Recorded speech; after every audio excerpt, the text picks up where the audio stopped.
Hello Soni. क्या तुम एक दिन आते हो एक दिन नहीं आते हो? क्या हो गया है? What happened? बताओ। क्या चल रहा है सोनी? कृष्णा प्रियंका तो रेगुलर है। क्या हाल चाल सोनी? क्यों नहीं आ रहे हो?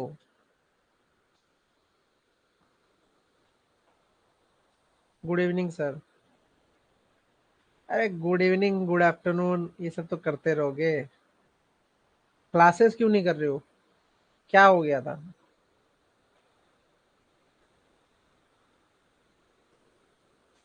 एग्जाम जितना नजदीक आता है आप जैसे बिजी चल रहे। मैं तो बिजी चल ही रहा हूँ। मेरा तो जिंदगी बिजी स्केड्यूल में जाता है। समय ही कहाँ है, अभी तो बच्चों के एग्जाम आने वाले हैं दिल्ली यूनिवर्सिटी में। काफी ज्यादा टाइम जाता है उसमें। पेपर चेक करो, क्वेश्चंस बनाओ, प्रैक्टिकल्स लो, इंटरनल लो। झंझट ही झंझट है। हम्म, खैर हम लोगों को तो पढ़ने से मतलब है। क्योंकि अगर एमए नहीं करोगे, एमए तो कर चुके हो शायद, पीएचडी नहीं करोगे तो अच्छी डिग्री नहीं मिलेगी, अच्छी डिग्री नहीं मिलेगी तो एक आराम से जॉब असिस्टेंट प्रोफेसर वाली नहीं मिलेगी। वैसे तो एमए के बाद भी मिल जाता है बट नेट निकालना जरूरी है। ठीक है, चलो शुरू करते हैं।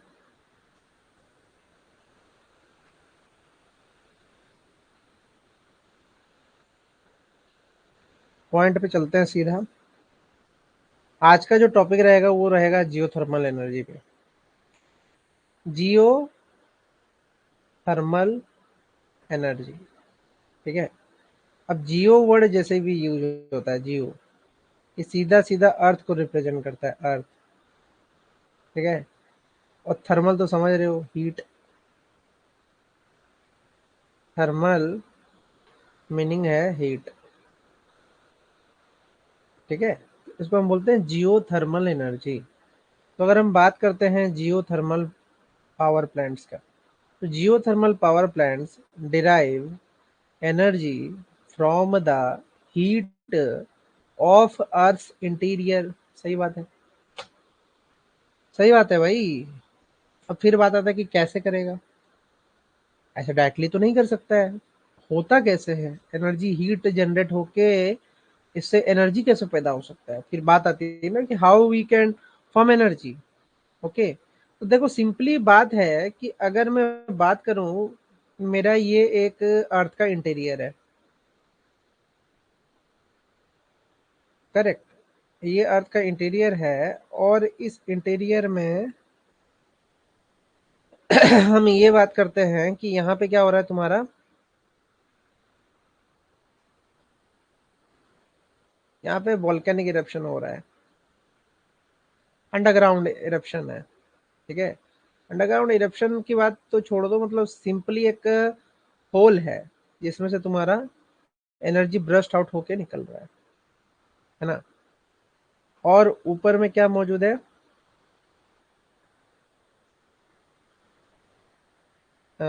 एक मिनट।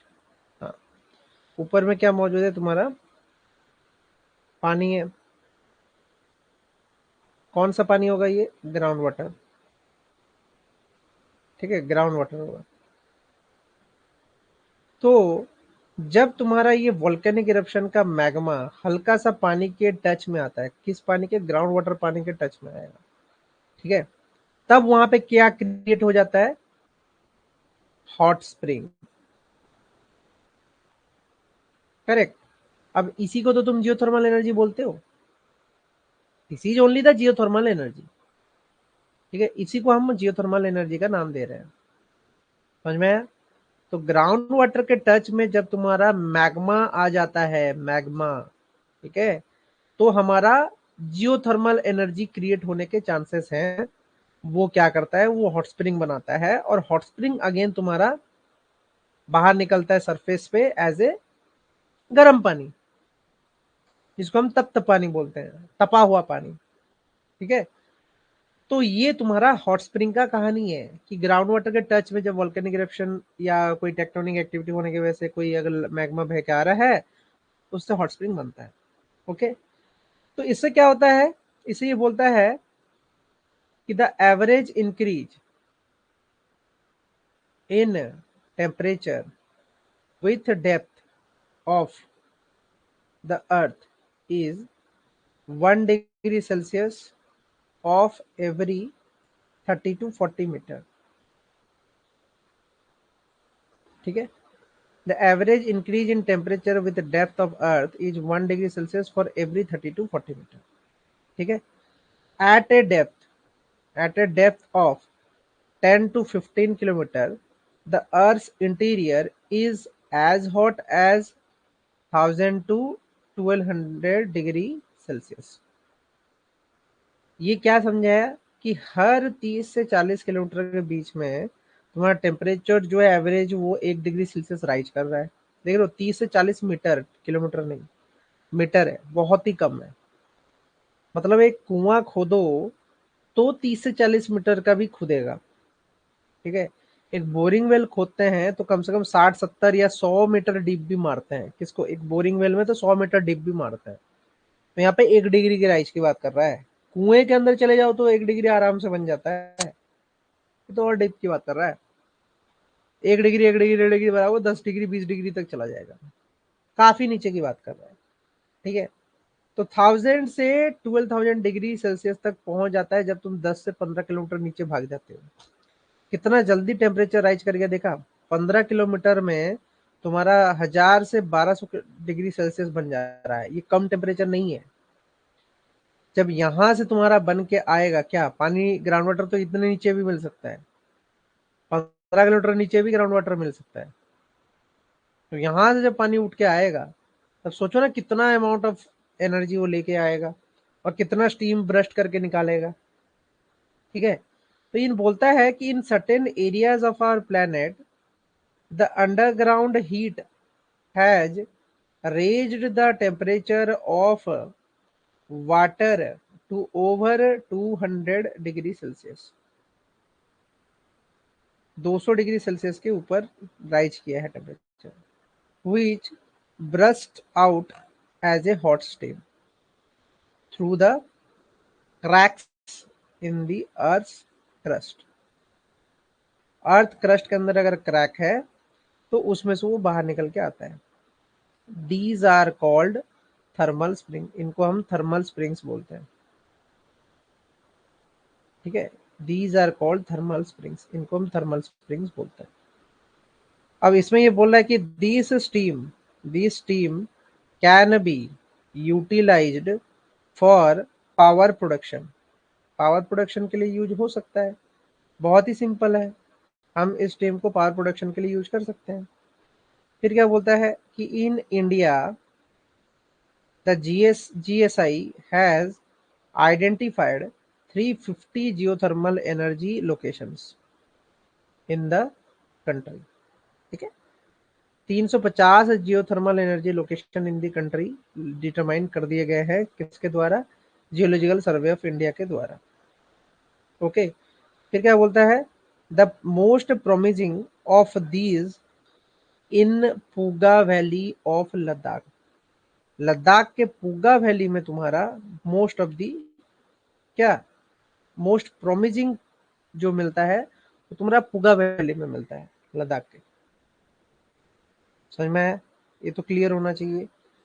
तो यही तुम्हारा पूगा वैली वाला जो लद्दाख है इसमें सबसे ज्यादा मिल रहा है। ठीक है, फिर क्या बोलता है कि estimated the estimated potential for geothermal energy in India is about 10,000 megawatt. 10,000 megawatt की बात करता है। ठीक है, एस्टिमेटेड पोटेंशियल जो जियोथर्मल एनर्जी का है इंडिया में वो 10,000 मेगावाट के बराबर है। 10,000 मेगावाट बहुत ज्यादा होता है। ठीक है, और 350 जियोथर्मल एनर्जी लोकेशंस हैं पूरे कंट्री में, जीएसआई द्वारा आइडेंटिफाई किए गए हैं 350 जियोथर्मल एनर्जी लोकेशंस हैं पूरे कंट्री में। ओके, और इसमें से सबसे ज्यादा जो जियोथर्मल एनर्जी प्रोडक्शन करता है वो कौन करता है? पूगा वैली लद्दाख का करता है। ये चीज यहाँ पे उसने बताया, समझाया भी और बताया भी। ओके, फिर तुम यहाँ पे देख सकते हो कि किस तरीके से तुम्हारा जियोथर्मल रिजर्वायर से जो होता है तुम्हारा जियोथर्मल एनर्जी पैदा होता है, उसका एक तुम्हारा फ्लो चार्ट है। This is flow chart for geothermal energy production.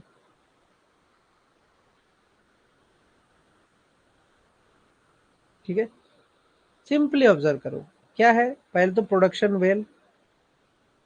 Well मतलब उसमें तुमने एक बोरिंग वेल क्रिएट किया। किसमें? जियोथर्मल रिजर्वायर के अंदर एक बोरिंग वेल क्रिएट किया। अब ये जियोथर्मल रिजर्वायर हो क्या सकता है? अरे गर्म पानी, जो ग्राउंड वाटर गर्म हो गया है उसको हम जियोथर्मल रिजर्वायर की तरफ से सोचते हैं। उसमें से क्या हुआ, तुम्हारा जो प्रोडक्शन वेल से पानी ऊपर जाएगा पहले तो, ठीक है, फिर एक सेपरेटर होगा, उसमें से जो आलतू फालतू चीजें होंगे वो सेपरेट हो जाएंगे। ओके, और जो गर्म पानी होगा तुम्हारा डायरेक्टली वाटर जो होगा इसके अंदर डाल दिया जाएगा। ओके, फिर क्या होगा, इसमें से स्टीम क्रिएट होगा। ठीक है, गर्म पानी डाला जाएगा, फिर इसमें से स्टीम क्रिएट होगा। स्टीम क्रिएट होके तुम्हारा वेपर बनेगा। देन ये वेपर जाएगा टरबाइन में। दैट यू नो, टरबाइन का तो एक ही काम है, वो तो कल के क्लास में भी पढ़ाया था कि भाई जो चीज तुम देख नहीं पा रहे थे, बार बार समझाया था। एसी जनरेटर के बारे में समझाया था।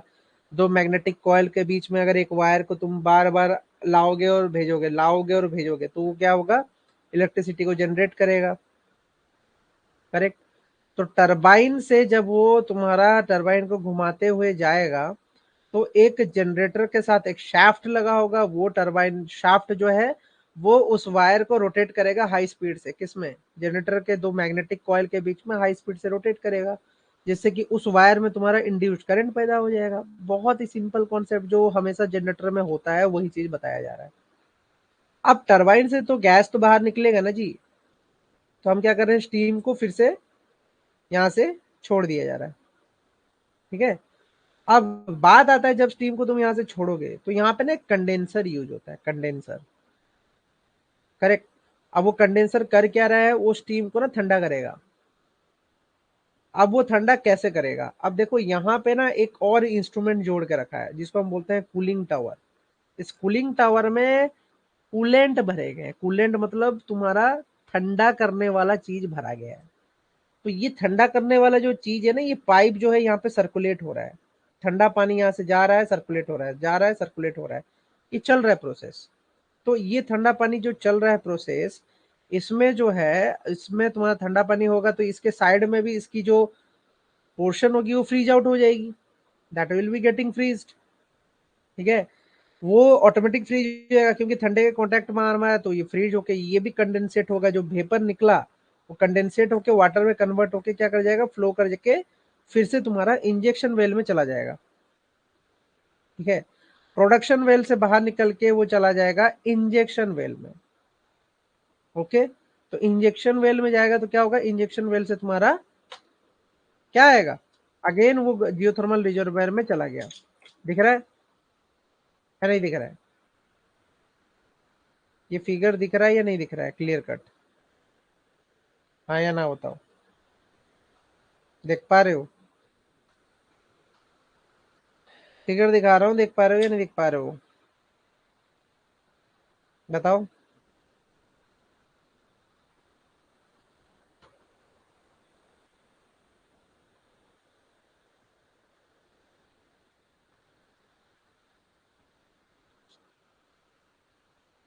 नहीं समझ में आ रहा है या नहीं आ रहा है?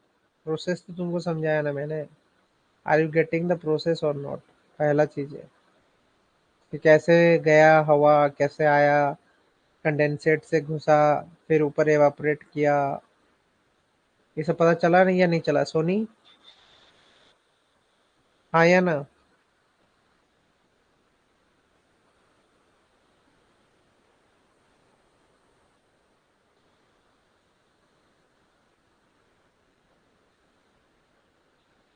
समझ में आया? क्लियर है? अरे तुम अकेले बोल रहे क्लियर है ना, बाकी लोगों को दिखा या नहीं दिखा चीजें? क्लियर हुआ या नहीं?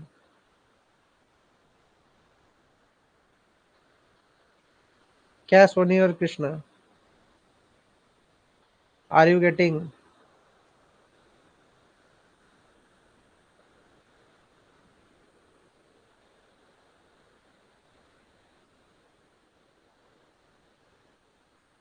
Are you getting or not? पता नहीं बाकी लोग कहाँ हैं, क्लास कर भी रहे हैं। कृष्णा एंड सोनी सो गए क्या तुम दोनों? दिख ही नहीं रहे तुम लोग आंसर्स। फिगर दिखा या नहीं दिखा? कृष्णा जागा हुआ है, सोनी शायद सो गई है। आवाज नहीं आ रही उसकी, या मैसेज भी नहीं आ रहा है। क्लियर कट बताओ भाई, क्या है सिस्टम? दिख रहा है या नहीं दिख रहा है? चलो, क्योंकि अब इतना ही वेट करेंगे, आगे चलेंगे। तो यहाँ भी तुमको समझ में आ गया कि कैसे आ रहा है। एक और भी चीज है कि वहीं तक तो सीमित नहीं था। अब ये था कि ये जो वाटर है, ये वाटर भी तो एक समय के बाद इसका फुल हो जाएगा ना टंकी। तो अगर ये वाटर ठंडा हो जाएगा तो इस वाटर को भी यहाँ से छोड़ के कंडेंसेट में डाल के तुम्हारा नीचे छोड़ दिया जाता है। ठीक है? तो इंजेक्शन वेल में जाके फिर से वो जियोथर्मल रिजर्व बन के फिर चलता है। तो ये एक तरीके से क्या है, साइकिल ही है ना जी। एक साइकिल में पानी जो है इधर से उधर मूव कर रहा है। गेटिंग? अब इसमें आता है दो तरीके के प्लांट्स। मतलब जियोथर्मल एनर्जी को बनाने के लिए दो तरीके के प्लांट यूज होते हैं। जैसे थर्मल पावर प्लांट होता है तुम्हारा कोल से पैदा करने के लिए, उसके लिए जियोथर्मल पावर प्लांट्स भी है। जियोथर्मल पावर प्लांट का जो पहला नाम है उसको हम बोलते हैं क्या? Vapour dominated plant. तो वेपर डोमिनेटेड प्लांट में क्या होता है कि when the geothermal energy is available at 150 degree centigrade, 150 degree centigrade तक जब अवेलेबल होता है energy, and above temperature, the fluids can be used directly to generate the electricity. तब हम इसको डायरेक्टली इलेक्ट्रिसिटी जनरेट करने के लिए यूज कर सकते हैं। जब ये 150 डिग्री के ऊपर हो तो when geothermal energy is available at 150 degree Celsius. कब सबसे ज्यादा वो 150 या 150 डिग्री सेल्सियस से ज्यादा हो तो फ्लूइड यूज हो सकता है तुम्हारा इलेक्ट्रिसिटी को जनरेट करने के लिए। ठीक है? जियोथर्मल एनर्जी में कम में नहीं होगा। तो ये बोलता है कि in some cases the direct stream is available from the geothermal reservoir। Geothermal reservoir से डायरेक्ट स्ट्रीम्स अवेलेबल है। Otherwise the steam is separated and turbines are used for power generation। इसमें डायरेक्ट स्ट्रीम्स यूज होता है। ठीक है?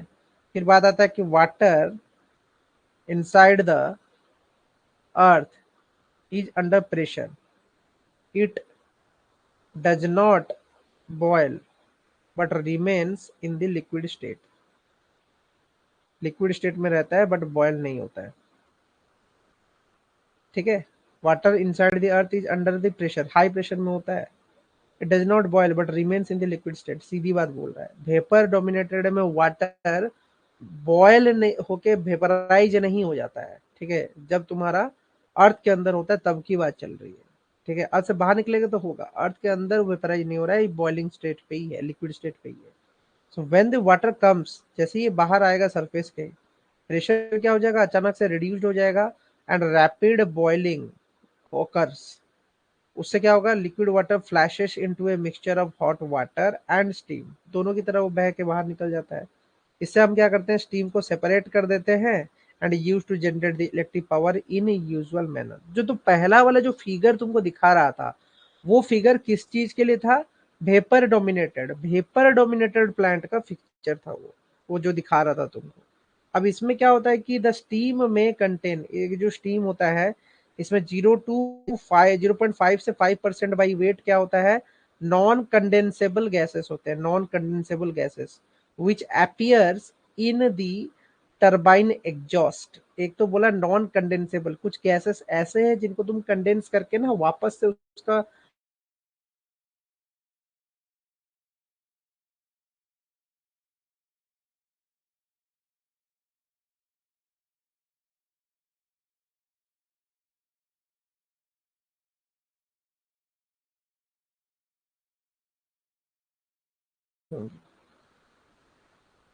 ठीक है,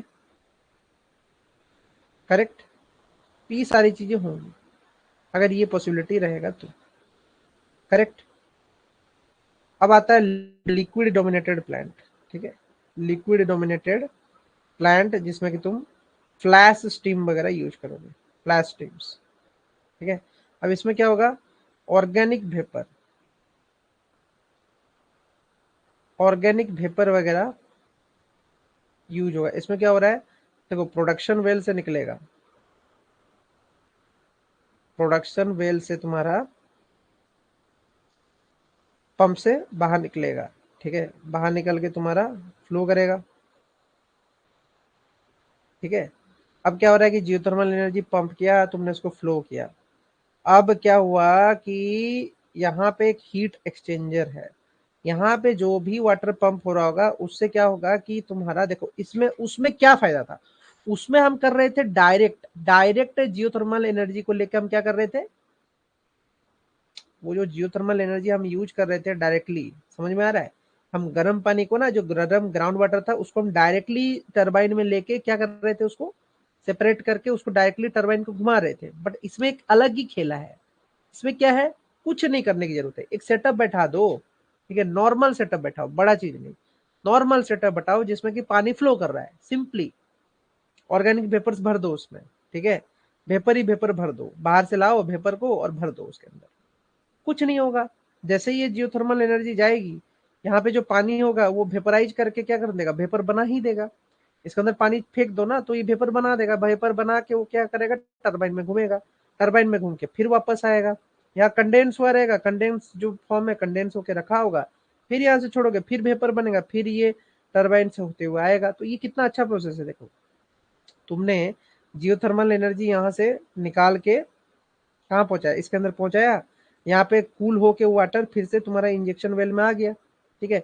ये एक अलग साइकिल घुमा रहा है यहाँ पे, इसी गर्मी की वजह से, इसी जियोथर्मल गर्मी की वजह से उसके जो साइड वाली जो पाइप है जिसमें हीट एक्सचेंजर की वो बात कर रहा है, वो पाइप से फिर इसमें जो पानी होगा वो क्या होगा, वेपराइज होके ऊपर जा रहा होगा, यहाँ पे ऑर्गेनिक वेपर्स भर गए होंगे, ऑर्गेनिक वेपर जा जाके टरबाइन को घुमाएगा, फिर नीचे वो पानी बना के फिर लाके ज्वाइन कर देगा। तो ये चल रहा है, खेल चल रहा है, ठीक है। अब इसी बीच में क्या हो रहा है कि यहाँ पे तुमने एक कूलिंग एयर रखा है ताकि वो कूल होकर अंदर जाए, ओके। कहानी वही है, कोई बड़ा चीज नहीं है, बट इसमें ना दो अलग अलग साइकिल की तरह यूज कर रहा है। उसमें डायरेक्टली हीट यूज हो रहा था, इसमें क्या है, लिक्विड डोमिनेटेड प्लांट है, मतलब लिक्विड से तुम हीट को एक्सचेंज करके गर्म कर रहे हो ऊपर वाले लिक्विड को, जिससे कि तुम ऑर्गेनिक वेपर जनरेट करके स्टीम को घुमा रहे हो, correct. So this is called as your what, liquid dominated plant, flash steams plant, ठीक है। इससे भी तुम्हारा पैदा होता है क्या, एनर्जी पैदा होता है, करेक्ट, समझ में आ गया, ओके। तो ये देख सकते हैं, इसको क्या बोलते हैं, in order to isolate the turbine from corrosive or due to higher concentration of condensable gases, the binary cycle concept receiving the attention, समझा। मतलब प्रॉब्लम क्या होता है, देखो जो तुम, अगर मैं बात करूं, तुम एक जियोथर्मल रिजर्वॉयर है, जियोथर्मल रिजर्वॉयर है, ठीक है। अब वो तो high amount of volcanic eruption के मैग्मा अंडरग्राउंड जो हुआ होगा उससे गर्म होके वो पैदा हुआ है, तो उसमें जो गैसेस निकल रहे होंगे वो क्या होंगे, काफी ज्यादा हार्मफुल होंगे, जो कि हमारे लिए हार्मफुल है भी, तो उसको हम डायरेक्टली यूज नहीं कर सकते। हम क्या करेंगे, हम उसके जगह में ना टू बाइनरी साइकिल कॉन्सेप्ट लाएंगे। तो बाइनरी साइकिल कॉन्सेप्ट में खेला क्या है, इसमें तुमने दो बना दिए अलग अलग साइकिल।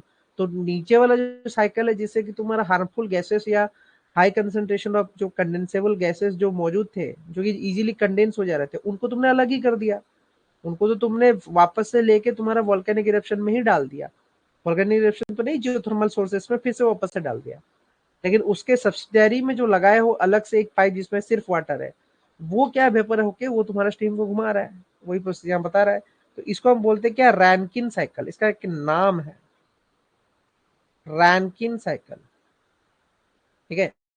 अब एक बात आता है कि an organic fluid is used in this plant, एक ऑर्गेनिक फ्लूइड यूज होता है। It heat exchanger is used to transfer the fraction of brine heat to vaporise this secondary working fluid. ठीक है, ब्राइन इसमें यूज होता है, Bryan मतलब नमक वाला सॉल्ट यूज होता है।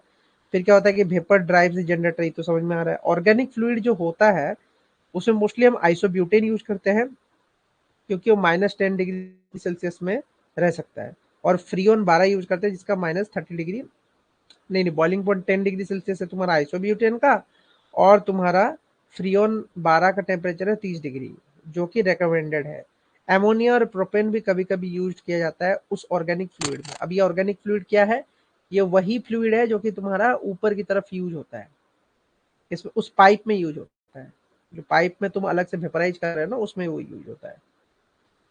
जियोथर्मल वाला नहीं, जियोथर्मल का सोर्स अलग ही है, जियोथर्मल को कंसिडर ही मत करो। जियोथर्मल एक अलग चीज चल रही है, ऊपर में एक और साइकिल चल रहा है जो कि ऑर्गेनिक वेपर वाला साइकिल चल रहा है। करेक्ट। अब इसके एडवांटेजेस क्या है, जियोथर्मल एनर्जी जो है चीपर होता है, used as space heating for the buildings, used as industrial heating process. Geothermal is inexhaustible, ये भी इनएग्जॉस्टिबल है। ठीक है, खत्म नहीं होगा, इनएग्जॉस्टिबल है, क्योंकि पृथ्वी की जो है गर्मी है वो अंदर की, वो तो खत्म होनी चाहिए। फिर क्या आता है कि लो ओवरऑल पावर प्रोडक्शन एफिशिएंसी, कम प्रोडक्शन होती है पावर की। डिसएडवांटेज 15% एनर्जी पैदा कर सकता है। लार्ज एरिया चाहिए एक्सप्लोटेशन के लिए, जियोथर्मल एनर्जी के लिए, वो भी एक समस्या, इतना बड़ा जगह हथियाना मुश्किल नहीं है, इसलिए तो लोग सोलर पैनल लगा के छोटे से जगह में भी बना लेते हैं। करेक्ट। समझ में आया नहीं आया क्या। बफर, सर वीडियो अटक गई थी आपकी, बफर अब दिख रहा है। वेपर और फ्लैश डोमिनेटेड समझ में आया ना, दोनों फ्लैश टीम्स हैं, दोनों ही फ्लैश है, एक वेपर है और एक तुम्हारा लिक्विड डोमिनेटेड है। समझ में आया या नहीं आया। एक वेपर है और एक तुम्हारा लिक्विड डोमिनेटेड है। क्लियर हुआ कॉन्सेप्ट।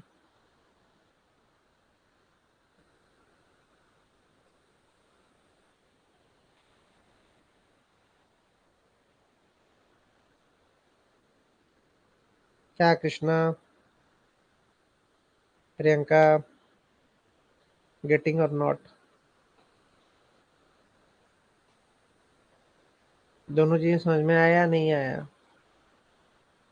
दोनों के फिगर अलग अलग है, दोनों के फिगर पे ही पूरी कहानी है कि कौन सा फिगर किस चीज को समझा रहा है और किस तरीके से वो एक्ट कर रहा है।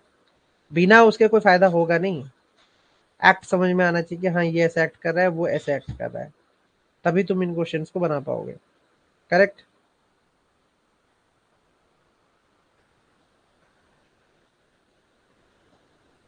एडवांटेज एंड डिसएडवांटेज तो बता ही चुका हूँ। फिर आता है तुम्हारा ocean energy.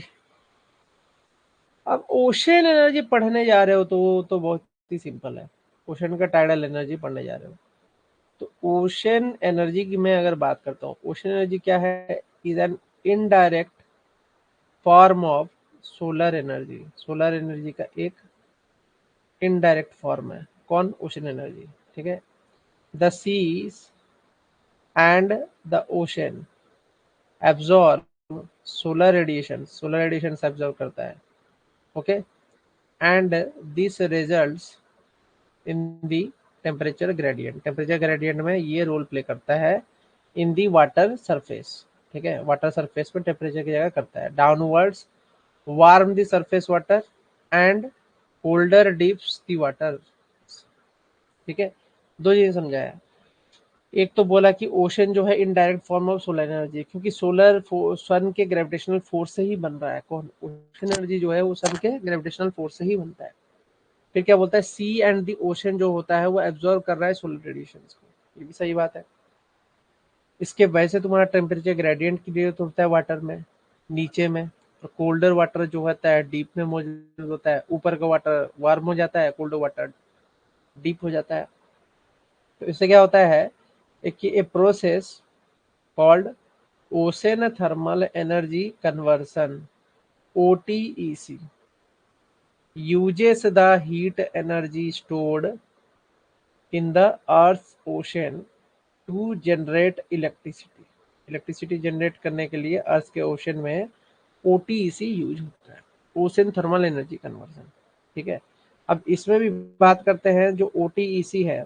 OTEC works best when the temperature difference between the warmer top layer of the ocean and the colder deep ocean water is about 20 degree Celsius. जब ये 20 डिग्री सेल्सियस होते हैं तब होता है। ठीक है, these condition exist in tropical coastal areas. ये कंडीशन जो है ट्रॉपिकल कोस्टल एरियाज में होता है, रफली between tropics of Capricorn and tropics of cancer, जो कि तुम्हारा 20 डिग्री नॉर्थ से 20 डिग्री साउथ के बीच में ओशन थर्मल एनर्जी सबसे ज्यादा दिखता है। ठीक है, डीप ओशन वाटर में होता है, 20 डिग्री पे होता है, काफी ज्यादा इसमें वेरिएशंस दिखता है। ठीक है, कैप्रिकॉर्न और कैंसर के बारे में तुम समझ चुके हो, इनके बीच में ही मिलता है तुम्हारा OTEC जो होता है, that lies between these two only. Correct, समझ में आ गया होगा।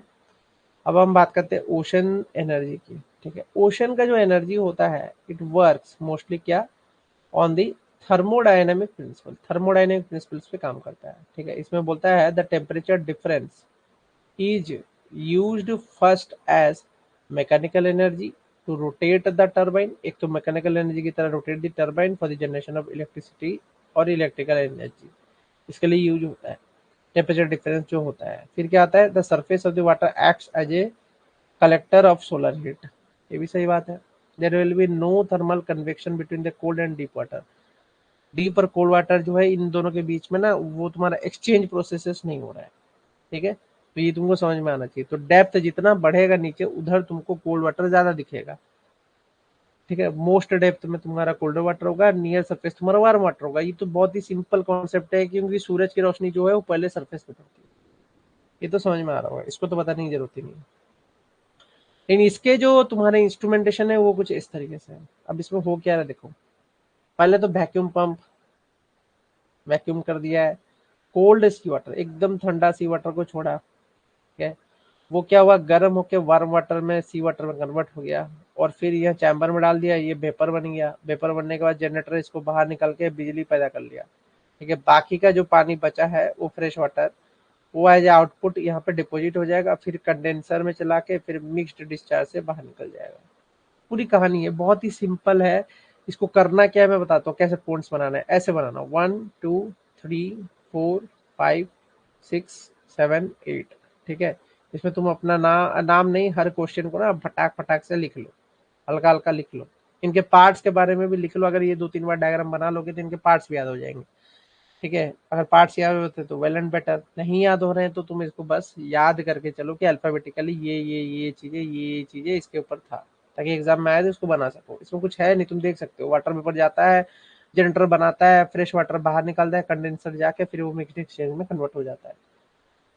तो वही वो बता रहा है कि in open cycle OTEC the sea water itself used to generate the heat without any kind of immediate fluid. सही बात है। At the surface of the ocean, hot seawater is turned to steam by reducing its pressure into the gases, either by increasing or its temperature or reducing its pressure। किसी भी तरीके से जो gas का loss होना स्वाभाविक है। ठीक है, वो तो सही बात है, वो तो 2-3 लोगों का लॉस हो भी जाए तो फिर क्या कर सकते हो, चल सकता है। ठीक है, तो उसको कंसिडर किया जाएगा। अगर OTEC का कहीं साइकिल बनाया होगा और उसमें अगर कम बेसिक किया होगा तो कम देखोगे, एक अनुमान लगा के उसको एंट्री दोगे, इन्वायरमेंटल क्लियरेंस दे दोगे अगर ऐसा सिचुएशन क्रिएट होता है तो। फिर जो होता है तुम्हारा स्टीम वो ड्राइव कर रहा है तुम्हारा टरबाइन को, पहली बात तो। फिर जनरेटर्स भी पढ़ने हैं, तो इन दोनों के बारे में थोड़ा रिवीजन करो कि जनरेटर्स और जो टरबाइन होते हैं वो कैसे काम करते हैं। फिर क्या बोल रहे हैं कि then the steam back to water using cold water piped out from the ocean depth. Ocean water से जब कोल्ड वाटर निकल गए तो पिप्ड आउट बोला है कि सब निकल जाओ, किसमें, टरबाइन और जनरेटर में। नहीं नहीं, क्या मैं बोल रहा हूँ, मिस्टेक। मैं ये बोल रहा हूँ कि अगर ओपन साइकिल ओटीसी है, the sea water itself used to generate the heat without any kind of immediate intermediate fluid, ये उन्होंने बताया। तो ये जो स्टीम जो ड्राइव यहाँ से निकलेगा वो क्या करेगा, जनरेटर से तुम्हारी इलेक्ट्रिसिटी पैदा करेगा। तो स्टीम को अगर कंडेंस करोगे तो बैक टू वाटर बन जाएगा, वही चीज जो पहले भी बताया जा रहा है। तो 1 मेगावाट का ओटीसी प्लांट जो है वो तुम्हारा शिप लक्षद्वीप आइलैंड मिनीकॉय में मिलता है, ठीक है, सबसे ज्यादा ये वाला है। फिर एक क्लोज्ड अंडरसन है, देखो इन दोनों में फर्क क्या है। ये ऐसा है खुल्लम खुल्ला, ये क्या है पूरा क्लोज्ड है। क्लोज्ड एंडरसन साइकिल एक अलग ही साइकिल है।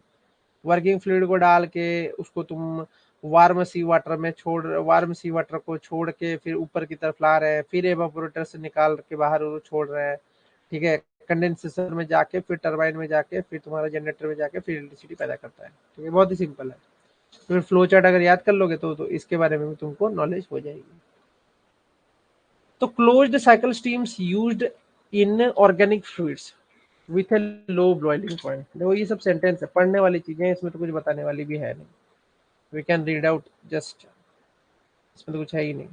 क्या बोलता है, closed cycle steams used organic fluids with a low boiling point such as ammonia और propane to rotate the turbine. देखो यहाँ पे जैसे कि ओटीईसी में तुम क्या यूज करने जाओगे, दो है। ओटीईसी में तुम यूज करोगे, एक तो एमोनिया बहुत ही इंपॉर्टेंट है, दूसरा प्रोपेन, ठीक है, एमोनिया एंड प्रोपेन, ठीक है। क्लोज्ड साइकिल स्टीम्स में तो सिस्टम्स में तुम क्या यूज करोगे, ऑर्गेनिक फ्लूइड यूज करोगे जिसका बॉइलिंग पॉइंट काफी लो है और जिसमें एमोनिया और प्रोपेन है, ठीक है, जो कि तुम्हारा टरबाइन को रोटेट करने में मदद करेंगे। फिर क्या आता है तुम्हारा, warm surface sea water. Warm surface sea water is pumped through a heat exchanger. Heat exchanger से पंप होगा, where low boiling point fluid is vaporized. इसमें क्या होगा, लो बॉइलिंग पॉइंट फ्लूइड जो होगा उसको वेपराइज करने के लिए मदद की जाएगी। वार्म सी वाटर जो है, सरफेस सी वाटर जो कि पम्प्ड होता है हीट एक्सचेंजर से, हीट एक्सचेंजर से पंप होगा, ठीक है। वेर लो बॉइलिंग पॉइंट, एकदम low boiling point fluid is vaporized, vaporized हो जाएगा। फिर क्या आता है, the expanding vapour turns into turbo generator, turbo generator की तरह काम करेगा। फिर क्या होगा, cold deep sea water, cold deep sea water जो है वो यहाँ पे मौजूद है, which is pumped through a second heat exchanger, second heat exchanger से pumped होगा, then condense the vapor back into the liquid that is recycled through the system। ठीक है, वो तो समझ में आ ही रहा है, तुम ला रहे हो ऐसे कर रहे हो। एटलीस्ट 20 डिग्री का टेम्परेचर रिक्वायर्ड होता है, वार्म और कोल्ड टेम्परेचर, ठीक है, 20 डिग्री का टेम्परेचर रिक्वायर्ड होता है between warm and cold temperature, मतलब गैप होना चाहिए। कोल्ड वाटर और जो वार्म वाटर है उनके बीच का ना 20 डिग्री का गैप होना चाहिए। अब पता चला 20 डिग्री ही नहीं, एटलीस्ट 20 डिग्री का होना चाहिए, उससे ज्यादा हो तो चलेगा। अब तुम 10 डिग्री का टेम्परेचर लेकर दोनों के बीच में तुम सोचोगे कि नहीं मेरे को जियोथर्मल एनर्जी पैदा कर देना है, पॉसिबल ही नहीं है। नहीं ओटीसी पैदा करना है, पॉसिबल ही नहीं है, नो चांस, ठीक है, 20 डिग्री से ज्यादा होना चाहिए तभी वो कर सकता है। अब यहाँ पे बोल रहा है कि व्हेन द अर्थ, अर्थ जो है, when the earth and moon's gravity lines, ये तो तुम जानते हो, spring time and need type का कॉन्सेप्ट है यार, सब जानता है, पूरी दुनिया जानती है। ये चंद्रयान चंद्रयान कर रहे हो तो चंद्रयान के बारे में थोड़ा बहुत तो पता होना चाहिए। क्या बोलता है कि when the earth, the moon, gravity lines line up with each other, the influence of these gravitational force becomes strong and gallons of water जो है वो तुम्हारा ऐसे स्क्वीज हो जाता है। अर्थ का जो पानी है वो ऐसे बढ़ने लगता है, ऐसे स्क्वीज हो जाता है, किस टाइड में, हाई टाइड में, क्योंकि खींच रहा है ना, सूरज जो है अपनी तरफ खींच डाल रहा है पानी को, ठीक है, क्योंकि अलाइन पूरा एकदम सीधा सीधा में मौजूद है, ठीक है। ऊपर से मून भी आ जाता है, अगर मून और अर्थ और सन एक साथ बराबर में आ गए तो पूरा ही पूरा खींच लेगा, ठीक है। Likewise when earth and moon's gravity are at 90 degree, earth और जो मून जब 90 डिग्री होता है तो इन्फ्लुएंस जो ग्रेविटेशनल फोर्स का होता है वो वीकर होता है, वाटर जो फ्लो होता है वो शोर की तरफ होता है, ठीक है। Mass of water moves towards another location on the earth creating low tide condition, जहाँ पे लो टाइड कंडीशंस ह्यूमन के लिए अच्छा है। So this ebbing and flowing of the tides happens twice during the each period of rotation of the earth। एक बार rotate करता है तो एक दिन में तुम्हारा क्या होता है, ebbing and flowing of tides होता है, ठीक है। Annual lunar cycle superimpose on these tides, ये तो जरूरत नहीं है। सो अब बात करते हैं when moon perfectly align with earth and sun the gravitational pull of the moon and sun becomes much stronger than normal high tides depending very high tide, बहुत बड़ा बड़ा हाई टाइड बनता है जिसको हम स्प्रिंग मैक्सिमा भी बोलते हैं। स्प्रिंग टाइड का मैक्सिमम सिचुएशंस को भी इसको हम बता रहे हैं, किसको, ये तुम्हारा जो है spring tide and neap tide, ठीक है। सो इसमें क्या बोलता है कि these spring tides occur during the full moon and new moon, ये तो समझ में ही आता है, कोई भी जानता है, आइदर फुल मून हो या तो न्यू मून हो, तुम्हारा दोनों ही केस में स्प्रिंग टाइड पैदा होगा, ठीक है। फिर क्या बोल रहा है तुम्हारा अदर्स में कि other tidal situations arises during the neap tide, neap tide में भी आता है, जैसे कि बोला gravitational pull of the moon और सन दोनों ही तुम्हारा अगर अगेंस्ट ईच अदर हो जाए दस कैंसलिंग देयर इफेक्ट, अगर ये कैंसलिंग कर देगा तो नहीं होगा।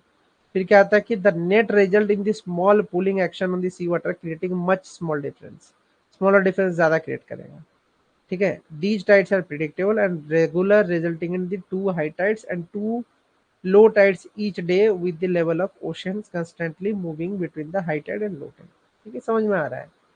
ये टाइड जो है प्रिडिक्टेबल हो चुका है, दो हाई टाइड और लो टाइड के बीच में वो आके चला जाता है जिसको हमको यूटिलाइज करना चाहिए, तो हम उसको यूटिलाइज करते हैं, ठीक है।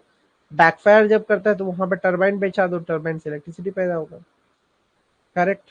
तो ये चीजें हैं, अब तुम देख सकते हो दिन में अगर 24 घंटे की मैं बात करूं तो 24 घंटे में से हार्डली जो आपका 3 घंटा 2 घंटा 1 घंटा या 2.5 घंटा, ठीक है, इन 3 घंटे मैं सोच के चलता हूँ कि अगर 3 घंटे हैं तो 3 घंटे सफिशियंट है, किसी के लिए भी एग्जाम के लिए भी सफिशियंट है, हर चीज के लिए सफिशियंट है, तो वो 3 ही घंटे मिलेंगे। 3 घंटे में तुमको ये तो समझ में आ रहा है ना कि जो ग्राफ है वो अगर 1 से ऊपर है और फिर नीचे की तरफ मुड़ रहा है, मतलब अगर कोई भी चीज यहाँ से शुरू होती है, यहाँ से शुरू होती है किधर, किधर यहाँ से, तो यहाँ से शुरू होकर अगर वो गिरती हुई यहाँ पे जाती है तो इसका मतलब पहले गिर के ही उठा है ऊपर, ठीक है, यही चीज है। फिर क्या है, फिर थोड़ा ऊपर हो गया, फिर ज्यादा लुटाने लगा तो फिर गरीबी की रेखा में चला गया, फिर यहीं लूट के उठे हैं, ठीक है, फिर यहाँ पे जाएगा, फिर यहाँ पे जाएगा, फिर यहाँ पे जाएगा, ये थोड़ा साफ है, ठीक है, साफ सुथरा रास्ता है, इसमें जा सकता है। तो ये ऊपर नीचे ऊपर नीचे ऊपर नीचे होते हुए तुम्हारे सारे जितने भी मौजूद हैं पहुंच जाएंगे, ठीक है। तो ये उसकी कहानी है, ओके। बाकी का जो चीजें हैं हम लोग नेक्स्ट क्लास में पढ़ेंगे, will cover out in the next class, okay. Next class में हम बाकी का चीजें समझेंगे। हाँ, तुम लोग क्या क्या डाउट है कभी तो पूछते ही नहीं हो, कुछ क्वेश्चंस भी नहीं है तुम्हारे पास, नोट्स भी नहीं बनाए होगे, करेक्ट, या नोट्स बना लियो, अगर बना लियो तो भेजे क्यों नहीं अभी तक, आंसर में बताओ, भेजे क्यों नहीं हो, लिख के बताओ कि देखो नोट्स बना रहे हो बहुत जरूरी है, तो नोट्स भेज दिया करो, ठीक है। आज की क्लास वैसे समाप्त हो चुकी है, जिसको जाना है करवा देना सर, ये तो मैंने से रिवाइज करवा देना, हाँ करा देंगे, कुछ क्वेश्चन मिलेंगे तो करा देंगे, ठीक है, ओके। आज की क्लासेस यही समाप्त हो रही है, ठीक है, लेकिन कौन नोट्स दिखा रहा है कौन दिखाएगा थोड़ा कंफर्म कर दो,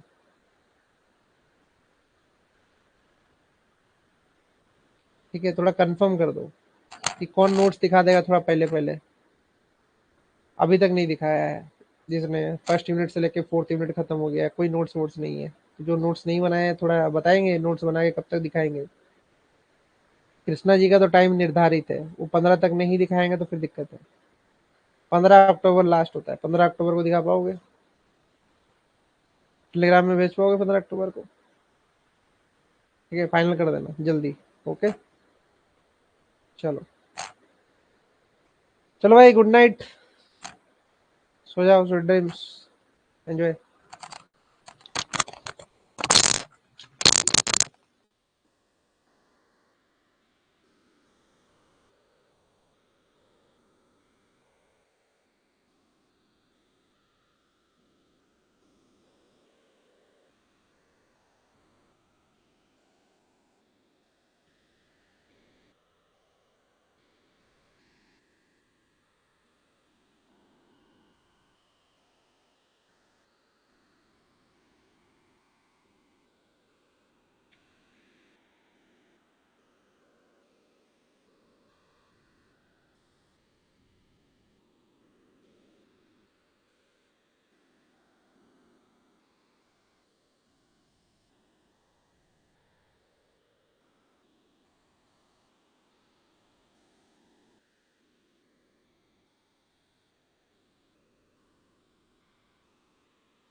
रजवाना, क्लासेस खत्म हो चुका है रजवाना, कहाँ आ रहे हो?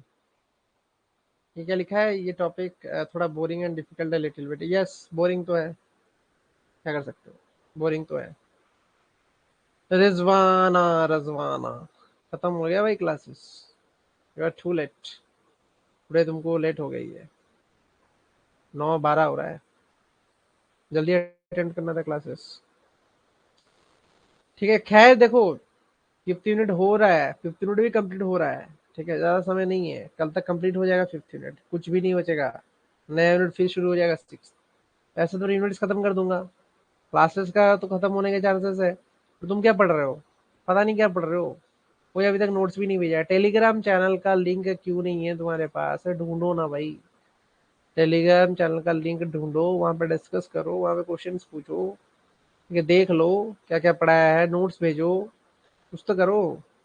सोते रहने से थोड़ी होगा। अभी 2-3 सेशन उसके ले लूंगा, पीवाईक्यूज के ले लूंगा, तो फिर तो तुमको पीवाईक्यूज के प्रैक्टिस में जाना होगा ना, हमें थोड़ी है इतना। थोड़ा शार्प माइंड बनो रिजवाना, हल्का फुल्का ढीला ढीला नहीं चलना है। क्लासेस इतना लेट आए हो, खत्म हो गया है क्या प्रियंका? समझ में आया? नोट्स वोट्स कब भेजोगे? लिख रहे हो, प्रैक्टिस कर रहे हो, क्वेश्चंस बना रहे हो? बताओ, are you making good questions? नहीं है तो पूछो, सर क्वेश्चंस अवेलेबल हैं क्या, बता दीजिए, क्वेश्चंस भी भिजवा देंगे भाई, पहुंच जाए तुम्हारे पास क्वेश्चंस का बल्क।